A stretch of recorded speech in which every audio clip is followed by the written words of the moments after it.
navegantes, bem-vindos de volta aqui no canal Sextante. Hoje eu quero começar esse episódio fazendo uma pergunta para vocês. Por que falar de mudança climática se tornou algo tão relevante, necessário, essencial para a gente repensar o futuro do planeta?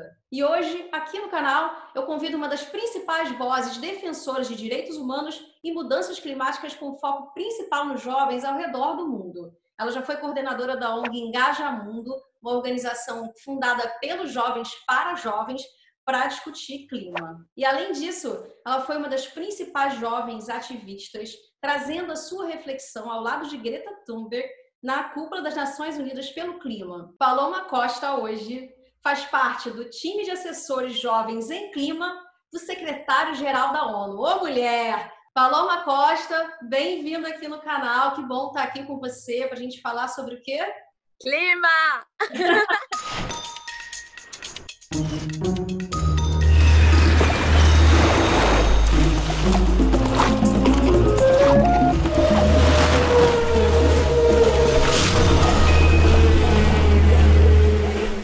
Bom, Paloma, é uma honra poder estar aqui de verdade. Você sabe que esse é um dos temas que eu abraço também dentro do meu movimento, dentro da vida. É inquestionável, né? A gente precisa falar sobre clima. E aí eu já abro aqui o nosso papo para trazer, um convite incrível, que eu imagino que você tenha sentido como um convite incrível pela ONU, né, para compor a mesa de abertura junto ao secretário-geral da organização, o Antônio Guterres, e principalmente, gente, a jovem ativista sueca, a Greta Thunberg, né, que inspirou um movimento mundial de juventude chamado Fridays for Future, Cestas pelo Futuro.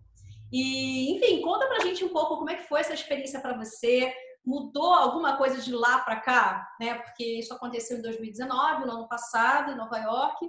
Então, gostaria de ouvir um pouco da sua perspectiva desde aquele momento até hoje, que foi um momento marcante, né? Você como brasileira representando a gente. E também se esses líderes mundiais com os quais vocês dialogaram assim bem diretamente mudaram algumas das suas medidas.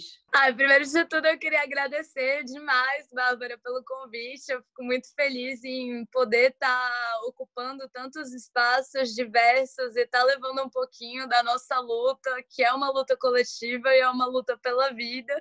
Eu fico muito feliz de saber que você é mais uma apoiadora de todo o nosso movimento e seguimos juntas. Bom, eu acredito que a luta, né, que a gente trava por uma resposta efetiva a toda a crise climática que a gente já está enfrentando, ela é muito mais antiga do que o que aconteceu ano passado e tem acontecido.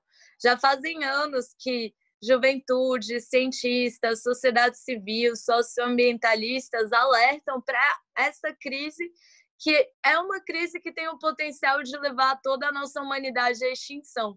Mas ano passado, e muito graças a todo esse movimento e visibilidade que a Greta trouxe para o tema de clima, a gente conseguiu, pelo menos, pautar essa agenda a nível mundial, né?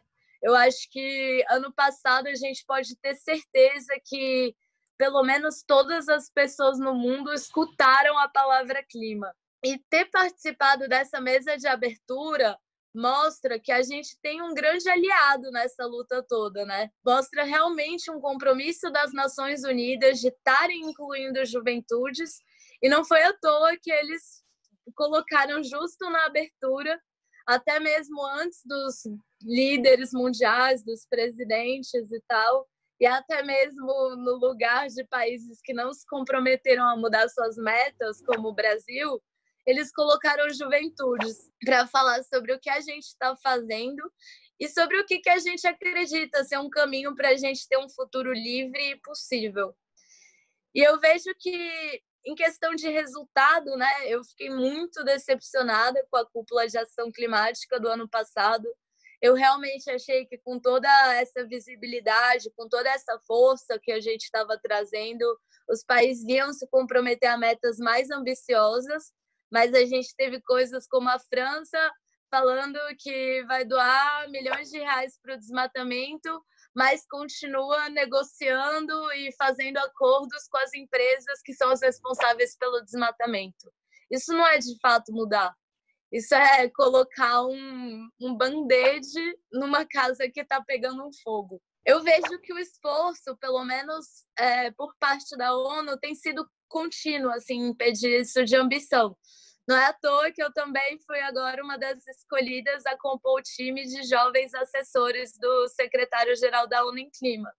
Isso é um grande avanço, isso é histórico.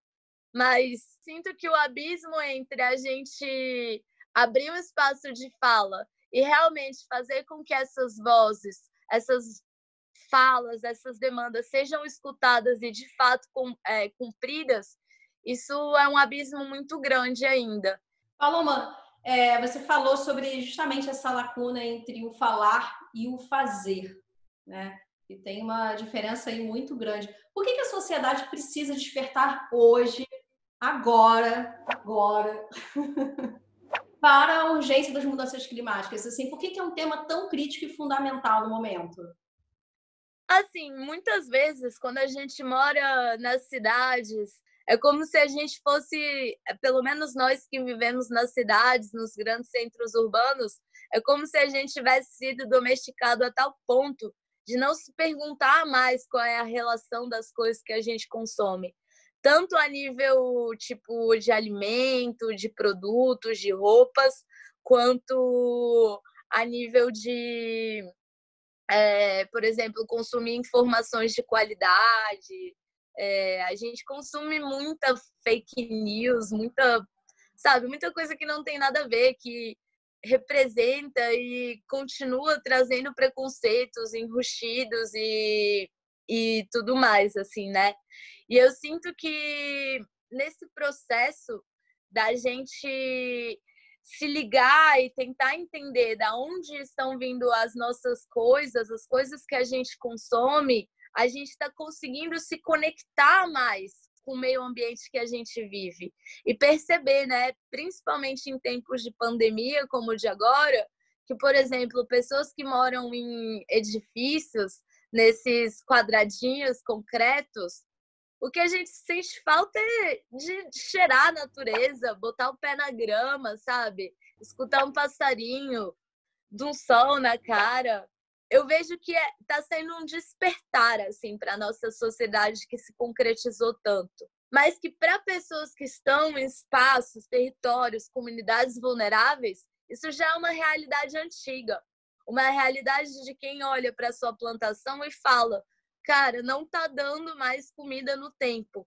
E tá tendo que buscar, tipo, do seu jeito, da sua forma, e encontrar alternativas que sejam resilientes, que possam se adaptar aos impactos do clima e aos impactos, né, da grande onda de devastação que piora ainda mais a situação da emergência climática. E é muito interessante, assim, nesse processo mesmo que você falou, né, de pandemia, onde a gente é forçadamente convidado a repensar a nossa maneira de viver, a nossa maneira de pensar, a nossa maneira, inclusive, de consumir, né? Porque, bem, especialmente no início, a gente não viu, a gente viu muita coisa que não tinha na prateleira, a gente começou a sentir falta de coisas que a gente está acostumado. Então, por que não aproveitar essa grande oportunidade para a gente justamente repensar o que a gente consome, como a gente consome? Então, assim, eu acho que através dessa experiência, a gente está recebendo um grande alarme, assim, sabe? Agora, não tem muito tempo para pensar, mas a gente também precisa pensar no que está lá na frente, né? E durante esse período da quarentena, especialmente, eu fiquei presa durante 4 meses e meio lá na Inglaterra, em Londres, e aí descobri uma comunidade, um garden que eles chamam, né, que existe desde 1984, onde eles não só ajudam as pessoas nos dias de hoje da comunidade, né, dali do bairro, mas eles expandiram durante a pandemia para usar a horta que eles cultivam para ajudar pessoas, famílias de Londres inteiro afetada pelo Covid. Então eu falei, caramba, que incrível, né? A gente poder usar as nossas próprias mãos, ter uma relação mais estreita com a terra, entender de onde vem esse orgânico, não é uma prateleira lá especial, não, é um alimento normal que todo mundo deveria ter acesso, porque antes não tinha essa etiqueta, né? Esse label, né? Orgânico e cheio de agrotóxicos. Eu lembro sempre, eu tive um diálogo com um filósofo colombiano, o Bernardo Toro. Ele me falou uma questão assim que me impactou muito, é o que a gente leva em comum entre todos os seres humanos, né? Todo dia que a gente acorda, só tem uma pergunta que para a gente é essencial responder. Todas as outras não são essenciais. E essa pergunta é: o que a gente vai comer? E quando a gente pensa nisso, a gente fica pensando justamente nesse poder de escolha, né? Nesse poder de ter uma soberania alimentar, de poder se alimentar com o que a gente quer e com o que a gente acredita, assim, que foi bom para o planeta. Hoje em dia, essa prateleira de orgânicos, a gente não faz ideia de onde veio, se por acaso tem uma plantação de agrotóxico do lado. E Paloma, como é que foi que começou esse seu momento de agir, né? De você sentir que você precisava lutar por essas questões? Desde criança, né, eu cresci com a minha mãe, assim, ela sempre me ensinou, assim, né, o que significava um meio ambiente nesse sentido coletivo mesmo, assim, de simbiose, né, de que tanto ele depende da gente quanto a gente depende dele. Como é que é esse projeto Ciclimáticos? Conta um pouco pra gente. Bom, o Ciclimáticos foi um projeto que eu criei com um amigo meu, que também era do Engaja Mundo. A nossa ideia era basicamente de, ocupando esses espaços de COP, conferência de clima, sabe? Ainda mais, até nacional também, para ser muito honesta, sabe? Muitas vezes a gente conversava com esses homens brancos, normalmente heteronormativos, né? Que são os tomadores de decisão, e muitas vezes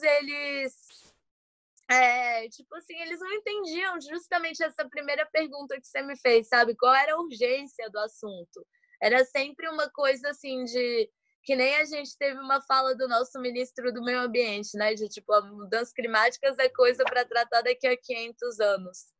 E essa galera tinha um pouco essa visão, sabe? Eu lembro que uma vez eu fui numa reunião aqui em Brasília de um conselho de clima e a galera falando: não, educação é uma meta para 2050, educação climática. Eu falei assim: quê?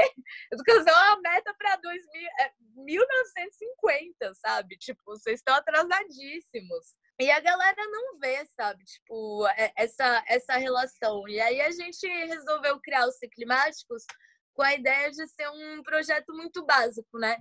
Que a gente subia na nossa bicicleta, pegava o nosso celular mesmo, coisa que hoje em dia todo mundo tem, e a gente começou a pedalar para comunidades, territórios vulneráveis, e realmente investigar e documentar, assim, com o que a gente tinha mesmo, nosso caderninho, nosso celular, quais eram os impactos e quais eram as alternativas e soluções que essas pessoas estavam desempenhando, né?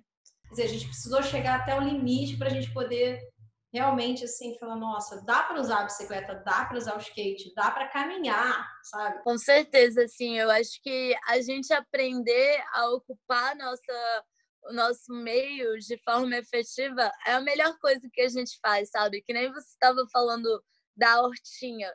Isso também é estar ocupando os nossos coletivos, sabe? Eu moro aqui eu não sei se você conhece Brasília. Tenho visto um fenômeno muito legal, assim, né? Pelo menos na Asa Norte e na Asa Sul, e também no entorno também, tipo, nas cidades satélites, que é da galera de criar de portinhas comunitárias, sabe? Ou florestas urbanas. Isso é um espaço para que todo mundo possa estar interagindo junto, interagindo em comunidade. Aqui embaixo do meu prédio tem uma, aqui pertinho tem já uma agrofloresta, que a gente ajuda a cuidar junto, sabe? Eu gosto muito de plantar e fazer mudas, né? Eu sempre levo, assim, para as agroflorestas, planto, se eu vejo que não tem alguma coisa. Tenho também observado essa questão das ciclovias aqui em Brasília. A gente tem feito um ativismo de deixar recados nas ciclovias aqui, tipo, de realmente pensamento e conexão com a pauta socioambiental. Não sei se tem sido efetivo, né? Não sei se o povo só passa em cima. Mas eu acho que são formas da gente estar mostrando espaços até onde a gente mora, onde a gente está baseado, que são espaços de mudança. Paloma, por que os jovens são tão fundamentais nessa transformação para as mudanças climáticas? Trazer juventudes é trazer uma nova energia, sabe? Por exemplo, eu converso muito com crianças também, com adolescentes, né? E eu vejo como a galera, por exemplo, 15 anos, que já é tipo mais que 10 anos mais nova que eu, pensa. Eu vejo que sempre vai trazendo coisa nova. É muito importante renovar os ciclos. E você teve a oportunidade, né, de sentar lado a lado de uma menina, adolescente, jovem, que fez o mundo inteiro parar e olhar para o clima. Como é que foi conhecer a Greta sentado na dela? E, bom, para mim é uma inspiração, para muita gente é uma inspiração, né? Como é que soou para você dividir o espaço com uma voz tão importante e jovem também pelo clima? Para mim foi maravilhoso, assim, conhecer a Greta, entender bastante do que ela pensa, né, de como foi tudo isso que ela passou, assim, a gente teve algum tempo, assim, pra gente trocar uma ideia, trocar umas piadas aí, ninguém acredita, mas eu sou super engraçada, ela riu. Então, para mim, toda vez que eu encontro qualquer ativista, seja a Greta ou seja a Valdinéia Munduruku, eu fico realmente em êxtase, sabe? Porque eu acho que o que a gente mais ganha é nessa troca, é nesse conhecimento e é nessa força. A ponto de eu ser completamente capaz e empática à luta que a minha amiga está travando e ela também ser com a minha.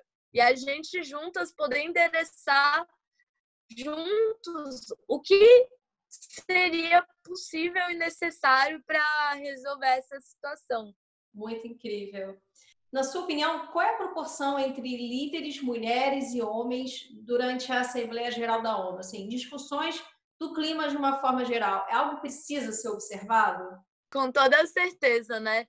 Acho que até o Engaja Mundo, né, que é a organização que eu faço parte, a gente se criou mesmo com essa intenção, né? Óbvio que nesses 8 anos de trabalho as nossas missões mudaram, foram recicladas, aumentaram, enfim. Mas a nossa primeira missão era realmente ocupar esses espaços de tomada de decisão e trazer um pouco de uma diversidade que é a voz da juventude, que normalmente as pessoas não escutam, né? Sempre olham para a gente e acham a gente criança demais para entender as complexidades. Sendo que o que a gente está falando, na verdade, é muito simples. E para a gente fechar esse papo hoje, Paloma, nós queremos saber o seu status. Qual o seu relacionamento com o planeta? Olha, a gente tem um relacionamento aí emaranhado, somos quase um só, não dá nem mais para saber quem é Terra, quem é planeta, quem é Paloma, estamos juntos nessa, somos um cosmo-universo juntos. Que lindo! Muito obrigada, Paloma. Hoje nós falamos aqui com a Paloma Costa sobre mudanças climáticas, sobre juventude, né, Paloma? E quanto que a gente precisa que esse climão que o mundo vive hoje precise mudar, precisa se converter para a gente melhorar a nossa vida, nossa sociedade, nossa harmonia com o planeta, verdade? Sim, obrigada demais, Bárbara, mais uma vez. E foi incrível poder participar aqui do seu canal. Estou muito feliz. Bom, para você que está aí assistindo, se você gostou desse papo, deixe aí a sua curtida, o seu comentário, fale sobre o clima, compartilhe com seus amigos a importância desse tema. A nossa conversa aqui hoje no canal Sextante com a Paloma Costa e acompanhe toda sexta-feira aqui no canal Sextante um novo olhar sobre o mundo, colocando o planeta, a nossa casa sempre em primeiro lugar.